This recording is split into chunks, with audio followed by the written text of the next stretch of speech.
السلام علیکم، آپ دیکھ رہے ہیں KE نیوز اور میں ہوں عثمان رزاق، اور یہاں شامل کرتے چلیں KE نیوز نے ٹائیں Azad Kashmir higher secondary school کے مسائل پر خبر چلائی تھی، جس کا ذمہ داران نے نوٹس لیتے ہوئے کھلی کچہری کا اہتمام کیا۔ مزید جانتے ہیں ہمارے نمائندے سید تصور حسین شاہ سے۔ جی سید تصور حسین شاہ۔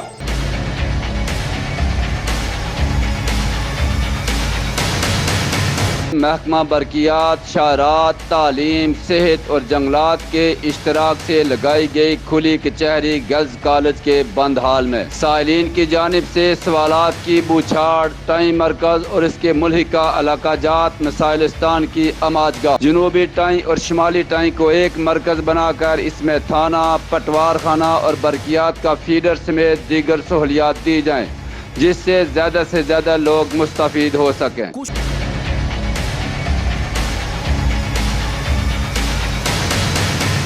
قدیمی اور تاریخی ہائر سیکنڈری اسکول کی عمارت عوام الناس کے چندہ پر تعمیر کی جا رہی ہے۔ حکومت ریاست کے کان میں جوں تک نہیں رینگتی۔ تحصیل و ضلعی افسران نے حسب سابق لالی پاپ دیتے ہوئے حکام بالا سے مسائل حل کروانے کی یقین دہانی کروائی۔ کیمرہ مین عامر حفیظ خان کے ساتھ سید تصور Hussain Shah, KE news, time مرکز، تھوراڑ، آزاد کشمیر۔ نیوز ڈیسک سے فی الحال اتنا ہی۔ مزید خبروں کے لیے وزٹ کیجیے ہماری ویب سائٹ www.kenews.tv۔ اللہ حافظ۔